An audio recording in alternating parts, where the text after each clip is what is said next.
Hey guys, welcome to the Musings of Mavri channel, where I'm your host Mavri, and today we're going to be starting a new series, and that is The Rising of the Shield Hero, Tate no Yuusha no Nariagari.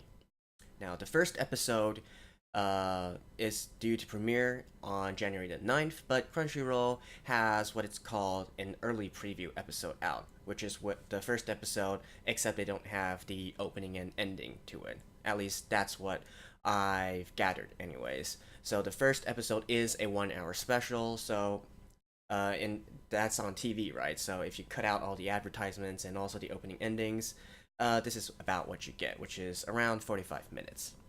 So, a little bit of introduction in regards to this series. It is one of the OG light novel slash web novels from Japan, even older than Tensura or Slime, which I also do a review of on this channel. Although it hasn't sold nearly as well as Tensura, and its overall rating in terms of its reception from readers has not been as good as Tensura as well. Now, as to why that is, I'm not really sure. Maybe it has to do something with the setting. This, as far as I know, Shield Hero is a much more serious novel compared to Tensura. So maybe it just doesn't fulfill the needs of people as well. So, like I mentioned, it's a more serious setting, and it also focuses a lot on the world building. As far as I know, there's a lot of mechanisms and lots of items, lots of places, lots of names, lots of countries, so on and so forth. And it does deal with a lot of what we can call political situations between the different kingdoms or various forces within the universe. So, for me personally, I've actually had some exposure to this work before. I believe I've read a few chapters of the first volume, because, being one of the prominent and OG light novel series in Japan, it was recommended to me in some way or another. Now, I didn't really continue it, not because there was anything specific about it that I didn't like, but I just had other works that I wanted to go through first before this one, and things led to another. One thing led to another. I never really came back to watch this, so I think I might know the what's going to happen in the first episode. But in any case, uh, hopefully we can do a proper series on Shield Hero. And as far as I know, this is a AAA title, if we can view it as, if there's such thing as AAA titles in anime. There's a lot of budget and production value behind it, so it should be a fairly good adaptation. So I think that has been enough in an intro. My series formats, as always, I will have an intro or recap at the beginning, a blind reaction and commentary in the middle, and finally my wrapping thoughts and review at the end. All of them will be timestamped below, so you can skip to whichever part you please. So, that's enough talk. Let us jump right into the episode. So let's begin in 3, 2, 1, play.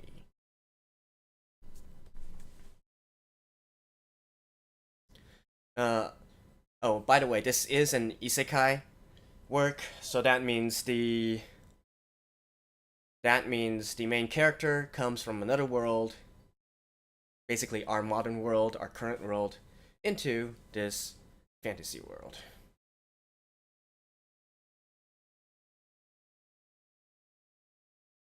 So I believe this is the main character. I've completely forgotten his name now, so we'll learn soon enough.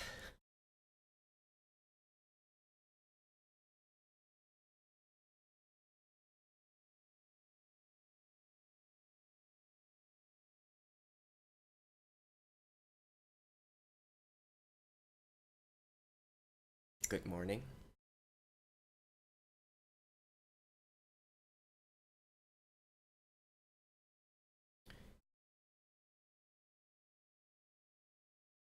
Of course. Who likes fantasy works and MMOs and whatnot.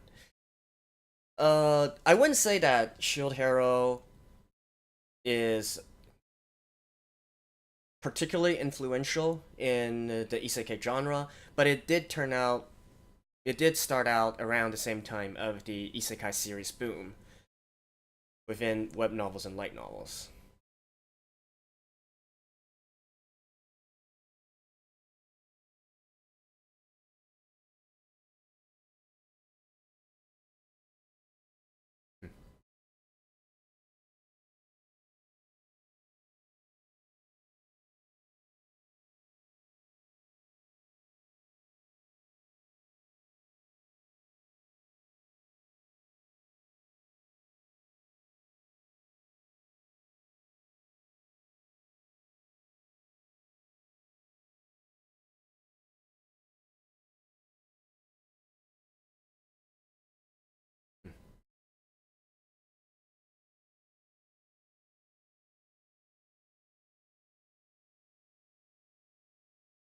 And guess what his weapon is? Hint, hint, wink, wink.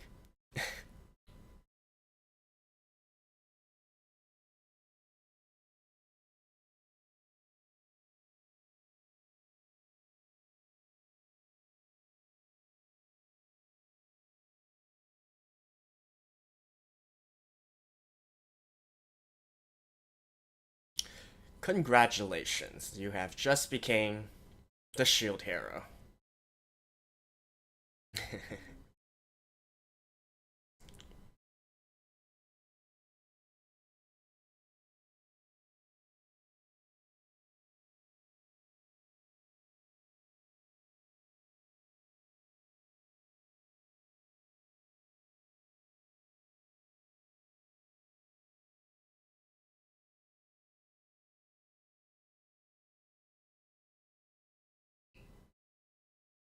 This would probably be the time when the opening comes in, but since this is a preview episode, we don't have that.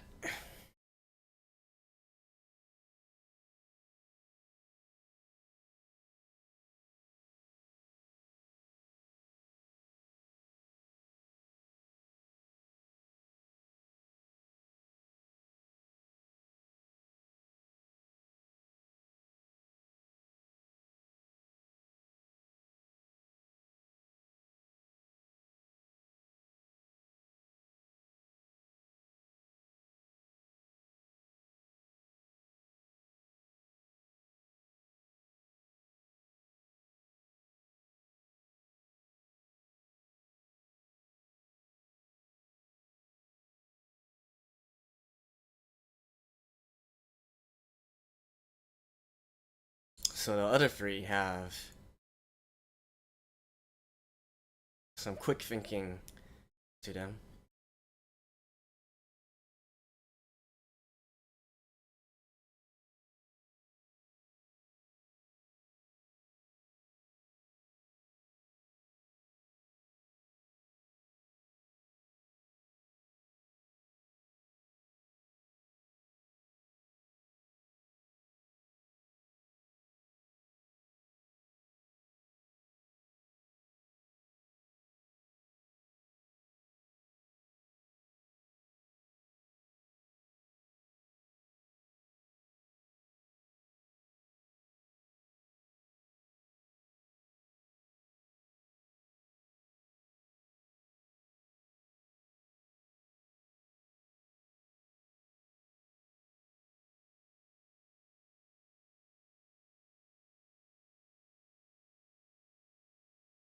And they all happen to be Japanese.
Oh, thank goodness.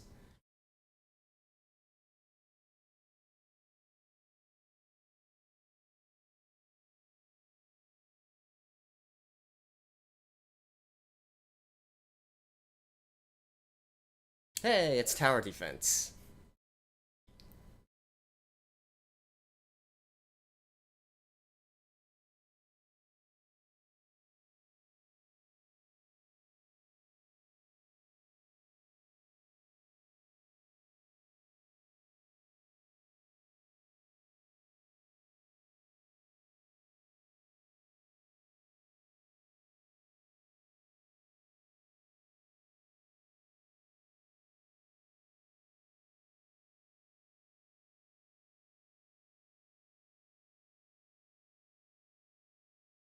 Alright.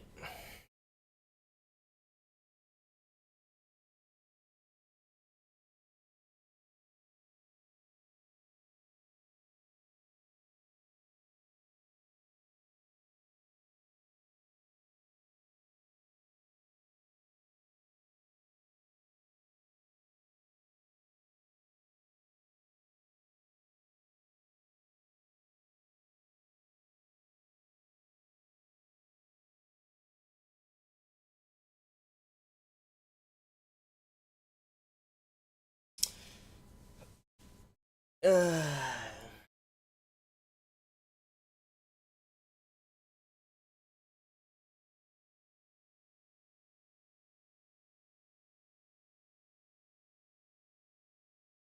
do they have an understanding of their power already? Okay.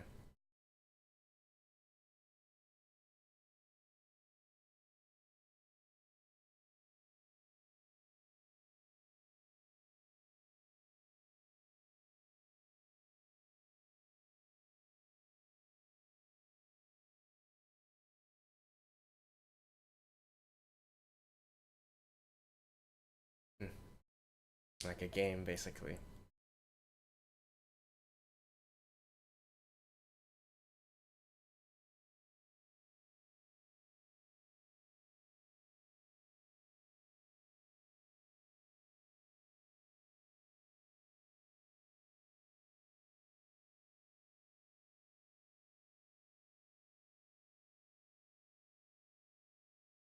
One thing that doesn't really make sense to me right now is how they're so confident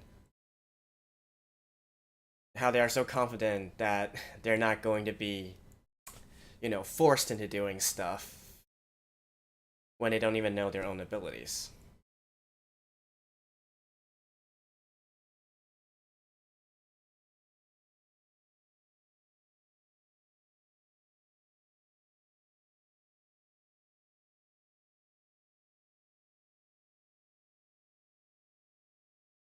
Okay.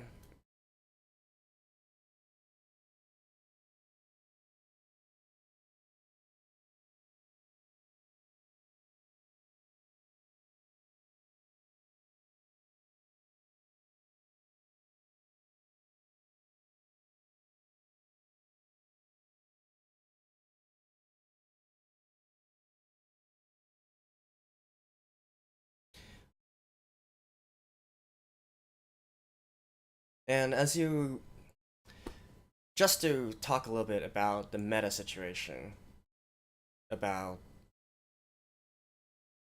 light novels, as you might imagine, powering starting isekai characters from level 1 is a little bit outdated.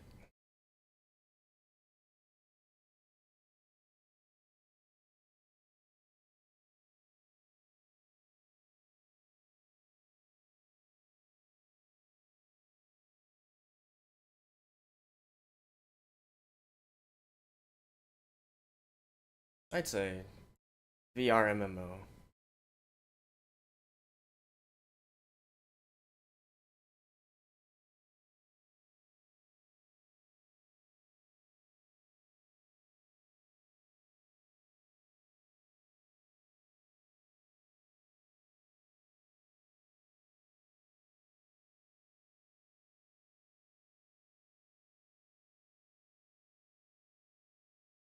What?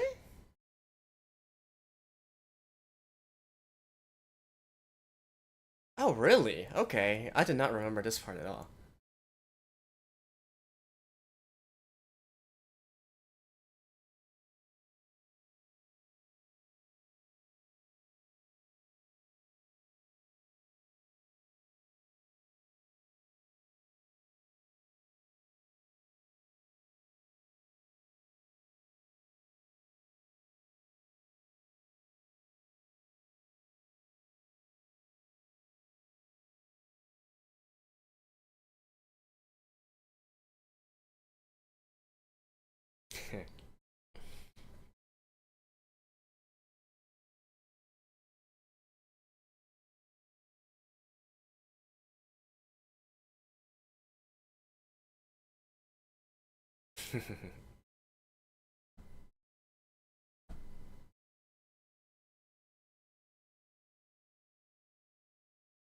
Like, come on.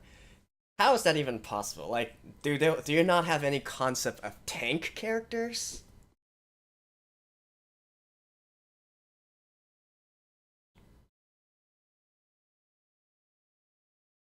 Like, that's fantasy RPG 101.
Mm,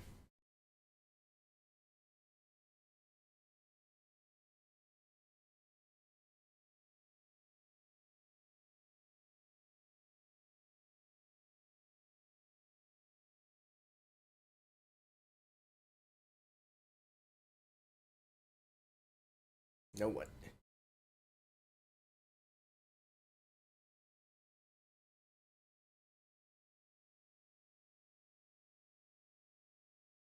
Nah, you were expecting this.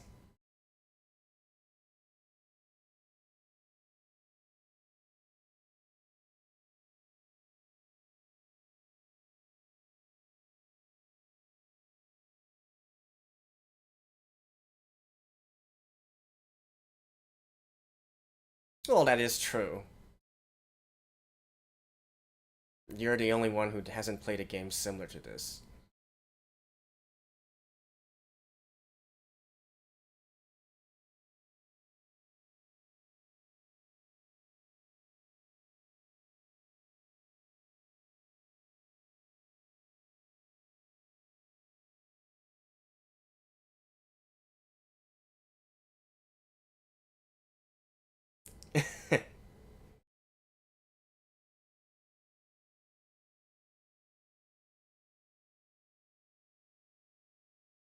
True. That makes sense.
It's entirely like a game, right?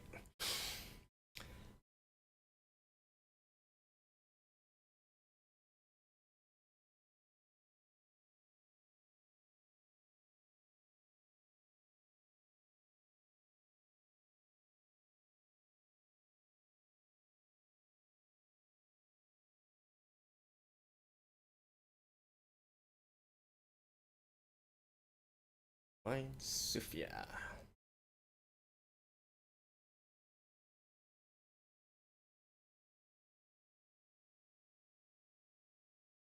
Hmm.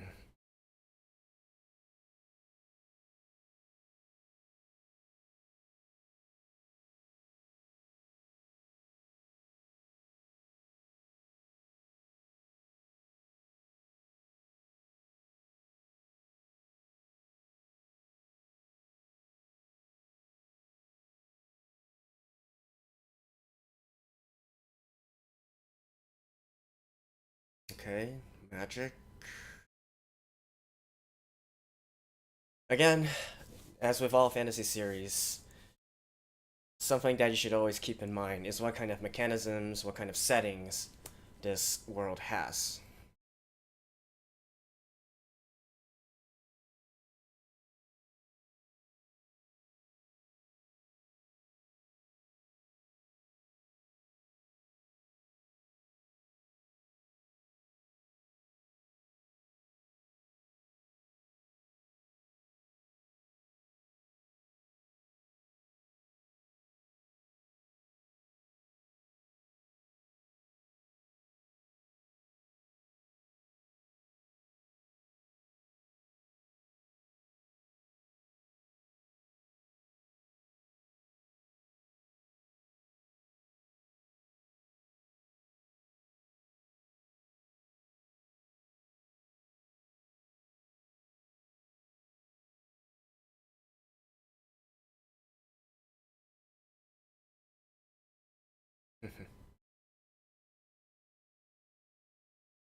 Although to be fair, with somebody called the shield hero, where your entire thing is a shield, you would think the shield would be like maybe a bit larger, maybe at least as big as a tower shield or something.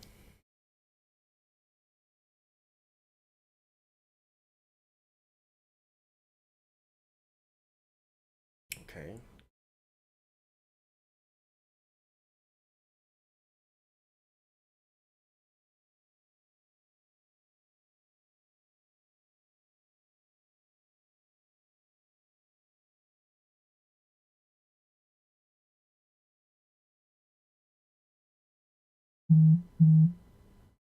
Holding non-assigned weapon.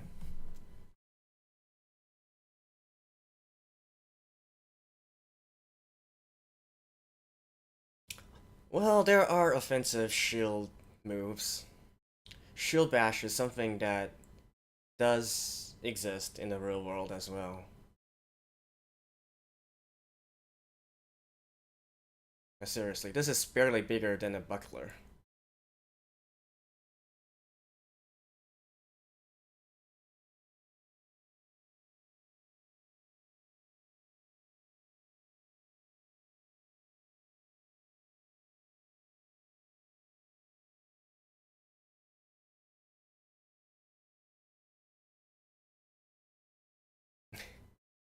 You look ridiculous.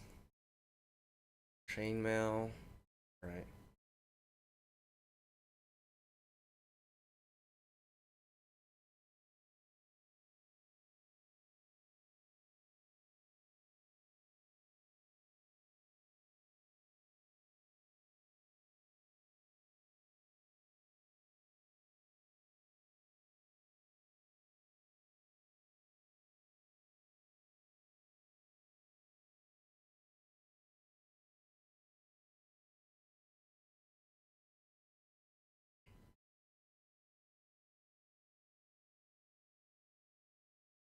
Let's see. What's the first thing you're going to fight?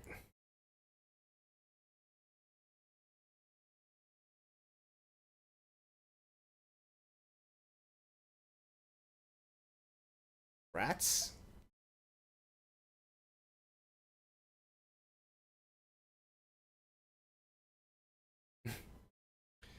So you can do unarmed combat?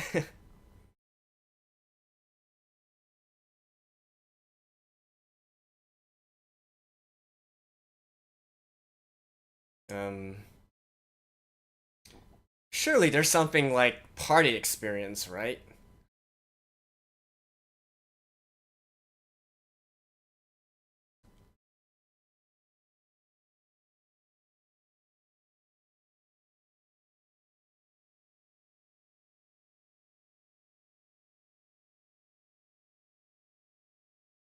Yeah, you're at the tank. You need up somebody else to do DPS for you.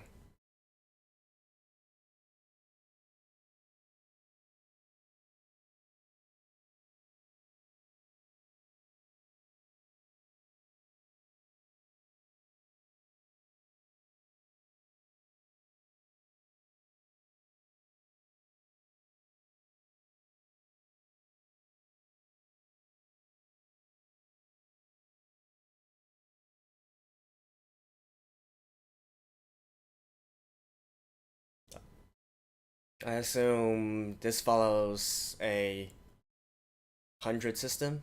100 copper is 1 silver, 100 silver is 1 gold. That's how most stores go anyways.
No, alarm bell should be ringing everywhere right now.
Again, alarm bell.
And well, yeah, I seem to recall this part. I did get to this part when I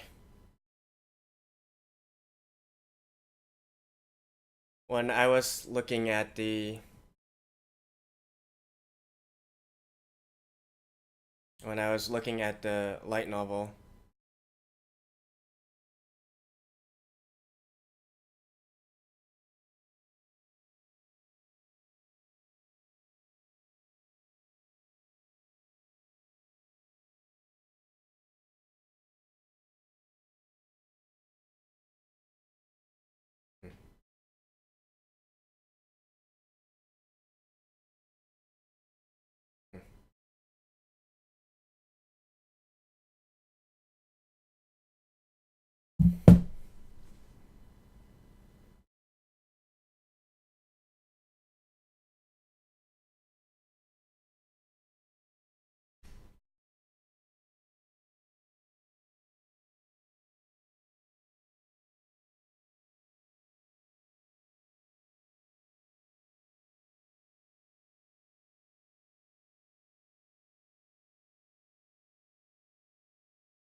Hmm.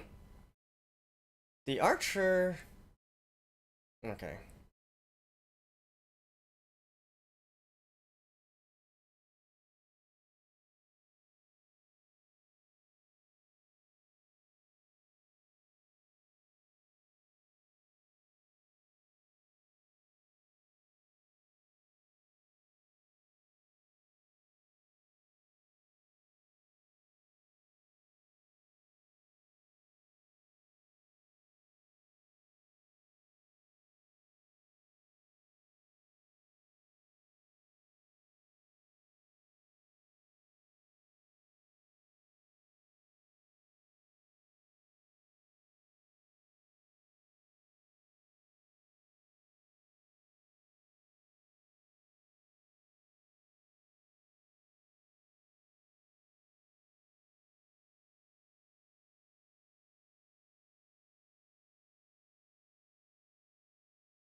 Well,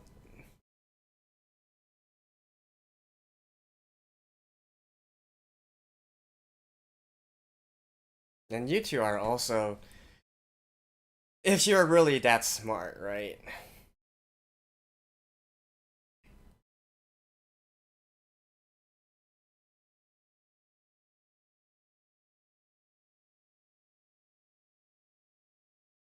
Unless they were all in it together. I haven't read that far yet.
I get he's pissed, but he should probably have kept that money, to be honest.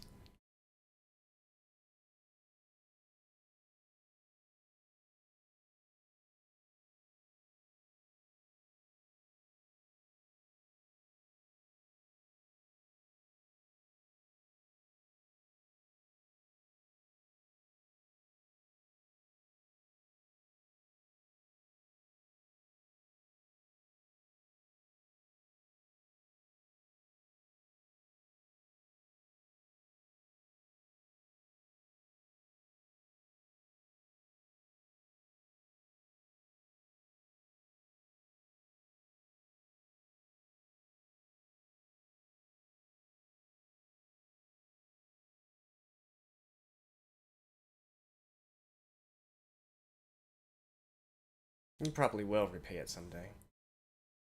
The way these kinds of works normally go.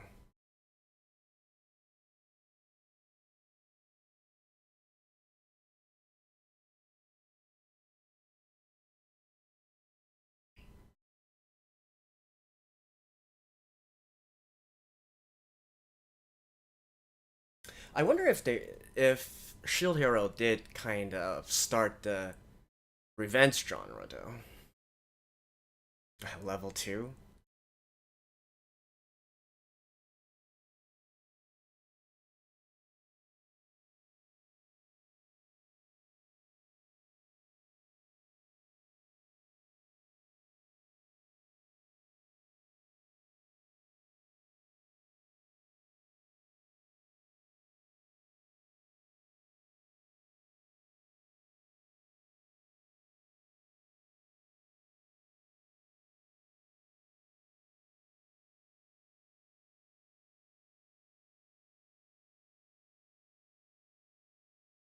Will he be willing to buy?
First repay to 5?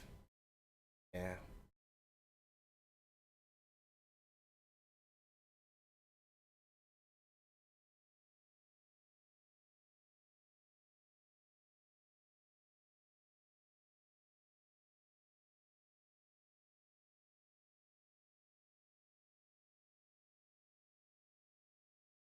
New shields unlock orange smells.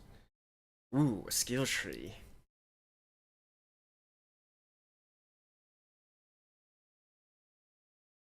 Alright, nice. This is what I like to see.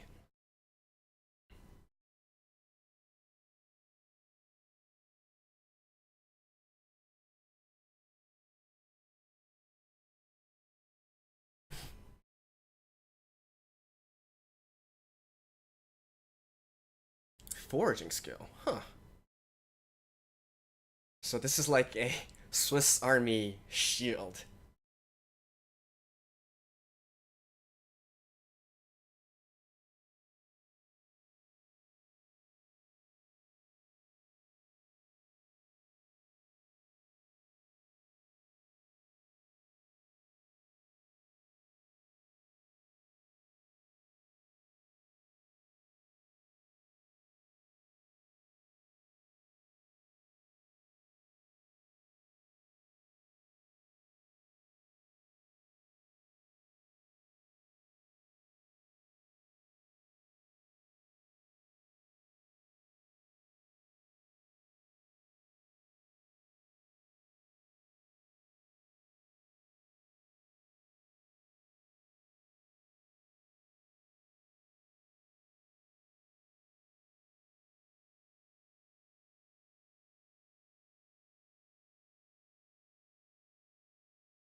Really?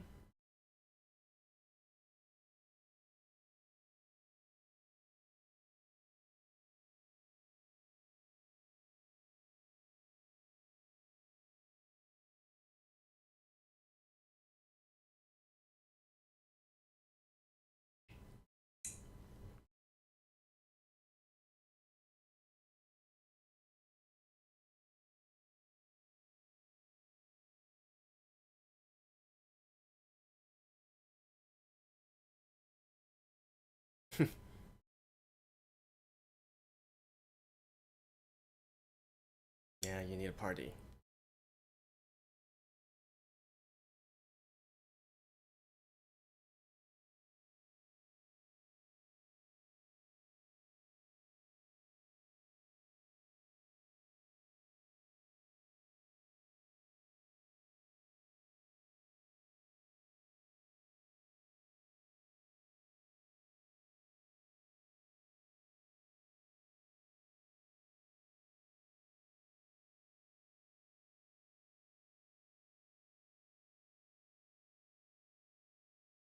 Mercenaries? Slaves.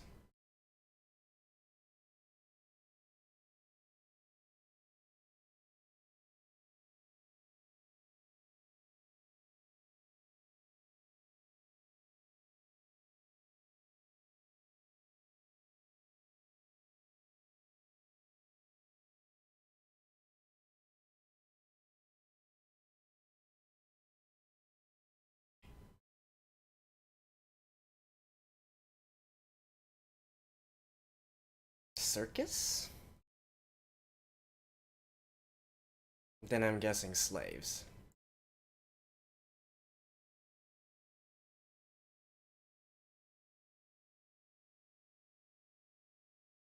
Yep.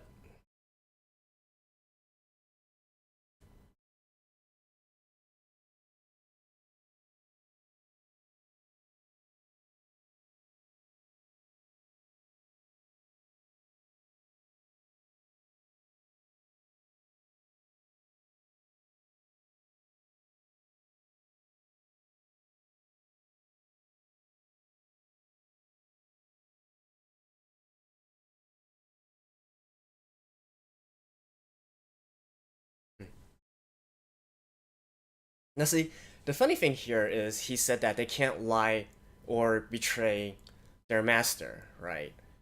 So does that mean the rumors actually say that Shield Hero is a gullible person? Because it's not you can do anything you want with them, right?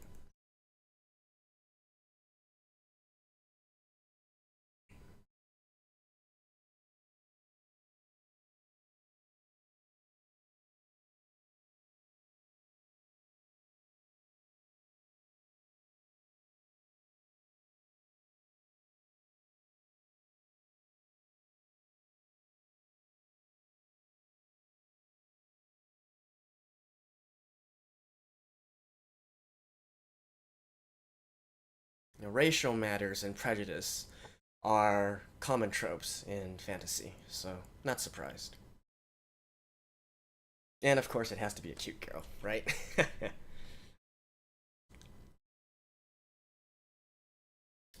Well, that was episode 1 of Shield Hero, and boy, that was a treat.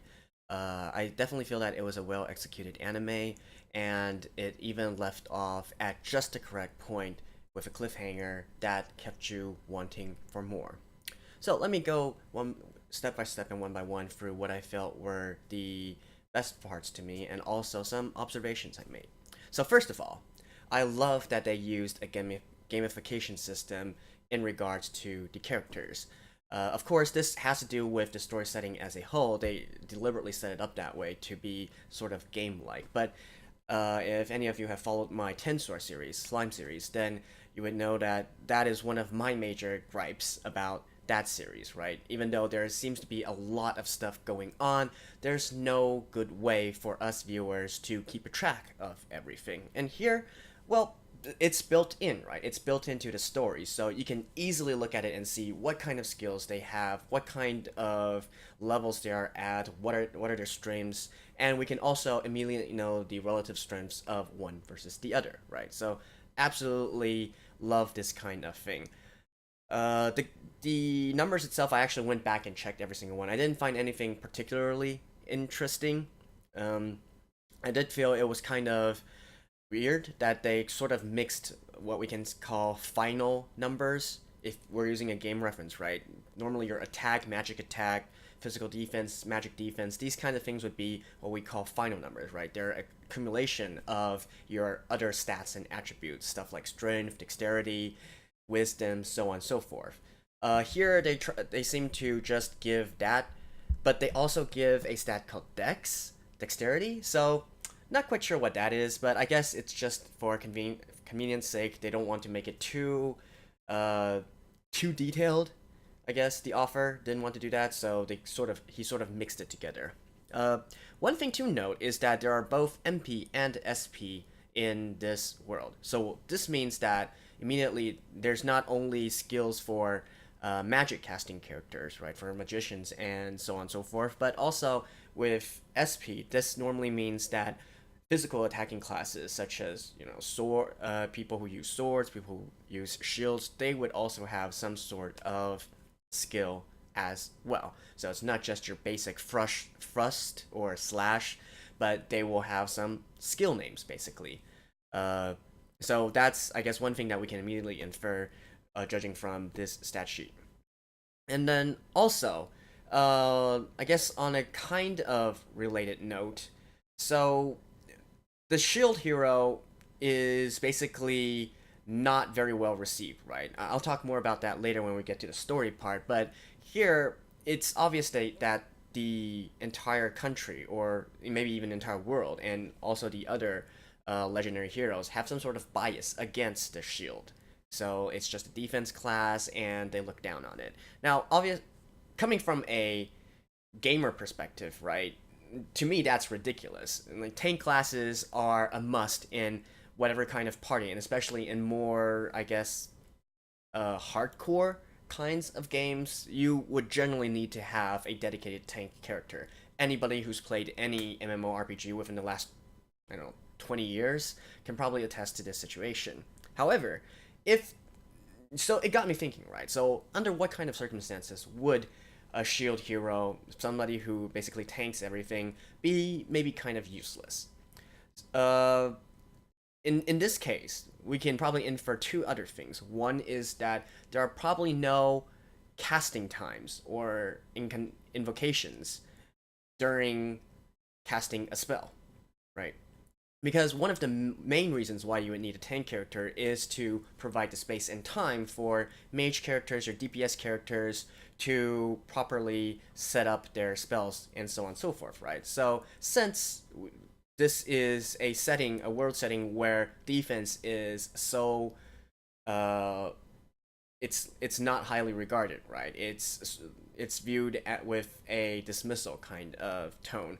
That leads me to believe that there's probably no casting time within the skills or the magic in this world. And probably there's also nothing such as cooldown either, because again, that's sort of something why you would need a tank character to mitigate these kinds of lapses in your DPS.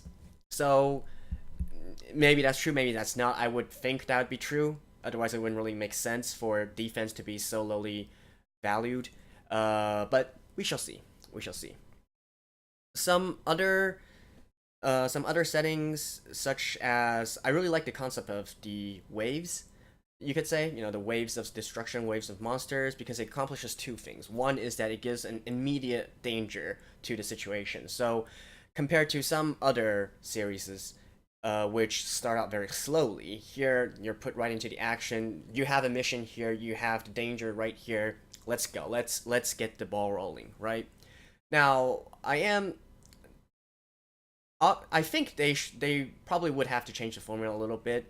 So I'm not quite sure what each wave would constitute. Like, are they going to repel them within one day, or maybe over a series of battles? Probably it's a series of battles, I'm guessing. Otherwise, it'd be kind of kind of dull, right?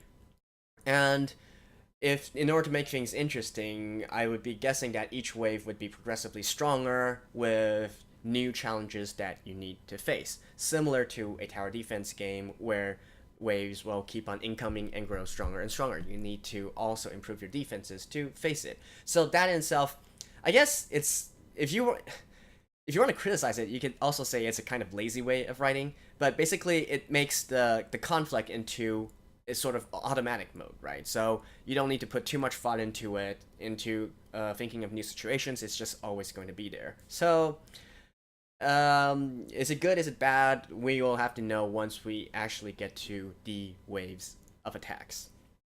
One final setting I want to talk a little bit about is in regards to countries. So obviously this world setting has many different countries, and they all have kind of different policies to each other. Judging from the end, where the slave trader basically said that this country in particular has a sort of human supremacy vibe to it. So that means they don't view demi-humans as humans, and there's a sort of racism within there, right? So immediately from this, we can also infer that racism does exist. I'm not surprised. It normally exists in a lot of fantasy works. And also, there are lots of different countries with different agendas. So maybe our shield hero is going to join another country. I do think that would be pretty logical, right? So just something to chew on, I guess. Now, going forward into the story, I guess first of all, the elephant in the room is the false accusations, right? Now, again, since I actually read a few chapters of this anime before in its light novel film, I did know about that situation, that scene. So I wasn't too surprised, but honestly, it was coming from a mile away. Like, she was acting so weird, and all of your warning bells should have been going off. Now, mine in particular, once, of course, even knowing this, you can't help but feel like enraged by the situation, right? False accusations are no joke, and honestly, as a male myself, I can kind of get why that would be such a hard thing to deal with, right? But then again, if you go back throughout the whole episode, you would find that probably this is not just what it seems like, just basically a a predator woman, a biatch, if we will, trying to gain some money out of Shield Hero. It's probably not that, because in some other scenes we can see that she is also seems to be a lady of high society. She seems to have high social status here. And also, judging from some other stuff within the episode, we know that the king and also probably a lot of the people have a certain bias against the shield hero. So honestly, what I'm thinking is probably this is even a larger conspiracy that might have been instigated from the king level, and to frame shield hero for something as a way of either removing him from the picture or using him as leverage to do something else or another. I'm not sure right now, but what I can definitely say is I don't think that mine was doing this out of trying to cheat Shield Hero out of his money. Right, that was definitely not it. Now, are the other three heroes in on it? Hard to say, right? You would think that for people who seem to be kind of smart, they give off this vibe of being smart, very intelligent. I think they were maybe fooled a little too easily. So I'm not sure if it's just for the sake of plot or if there's two other kind of alternatives. One is that they were in on the situation and they contrived this plot together, or they were just going along for the sake of it at that time. Right, that's also possible. Maybe later down the road we find out that one or two of them had some second thoughts about it, but thought it would be best not to say anything during that time, right? So that's, I guess, something in regards to the story that I definitely feel we should keep an eye on, right? And then finally we get to the final part where where our main hero, Shield Hero, what's his name again? Naofumi, yeah. Like I'm just gonna call him Shield Hero or Shield Bro, as he's mostly known within the circles. Uh, he was going to buy a new slave, right? And that slave, uh, if I'm looking at it correctly, she seems to be the one that also appears in the very beginning, uh, of this episode, where Shield Hero and a girl were sort of like on this mountain area. So it's probably that one. And using a slave with a binding seal, binding spell, it's not nothing new. I guess in fact it's quite a common trope in a lot of isekai novels or fantasy novels in general. So, whatever. So, yeah, that I guess that really about sums up the parts of the story that I want to touch on. So, what do I think so far actually about this series, just judging from the first episode? Well, first of all, the animation is great, right? Not only the gamification scenes, they looked awesome, and I didn't notice any jarring animations where it seemed like they weren't supposed to do this kind of thing. Also, all the character faces looked correct. The fight scenes seem relatively well done. But like I said in the beginning, right, this is a triple A anime, if we want to call it that, a major anime. So this kind of quality is to be expected. But it did sort of maybe even exceeded my expectations by a little bit. I definitely didn't feel that it was going to be this fluid. So that's this part. And the setting, again, I can definitely see why this is called one of the OG light novels, right? Because I know there's a lot of stuff that, when reading contemporary work, would be used. And, stuff like this whole revenge setting, or summoning a group of heroes, but then one of the hero is set up for failure, or some, and then it turns into a revenge story, right? This is popular in a lot of contemporary light novel and web novel work. So it's nothing new, I guess. Nowadays, you have to understand this is an older series, so it's not bringing anything fresh to the table. But and again, I'm hesitant to say that it's one of the series that revolutionized this. It might have popularized it. I don't think I've read enough light novels to definitively say that, but I can definitely see a lot of places where it mirrors modern works. Um, a revenge story with a weak MC in the start, right? Uh, Again, in this day and age, I think it's kind of outdated. The things that are in right now are overpowered characters. People don't really want to go through the entire whole training arc, which was a popular trope of shonen anime and shonen works from the beginning of shonen works, I guess. But after seeing all of these kinds of different, OP characters and whatnot, it is kind of refreshing to go back to this once in a while. So, yeah. And definitely, I do feel like this is something that managed to take my interest within the first episode. I do want to learn more. It seems to have a lot of interesting elements it can go with. And I'm also like, who doesn't love a good revenge story, right? It's why the Count of Monte Cristo is so popular, and etc. etc. So yeah, definitely, I do feel like I will be continuing to follow this series. I will be making a series out of this, and hopefully it will not disappoint in the future. So, anyways, that has been episode 1, early preview version. The next episode, we're gonna have to wait for, I guess, 9 days, because officially it releases on the 9th, so 1 week after that, we're probably gonna have to wait till the 16th before we get the second episode. It is what it is, right? We can only wait. Like, there's no way for us to get it even faster. Like, why? Honestly, why do they have to have these kinds of preview versions? I would have been fine if they waited until the 9th to drop. Oh well. Anyways, that has been my thoughts on Shield Hero Episode 1. Let me know what you think below, especially for people who are also big in fantasy works or isekai works. What do you think of this series, or and so on and so forth? Because this is an adaptation, I do I do hope people can refrain from spoiling too much. Like, I would enjoy some supplementary information, but please don't spoil the entire story since you already know what's going to happen in the future volumes. So, anyways, on that note, this has been episode 1. I'm your host Mavry. I'll see you guys next time.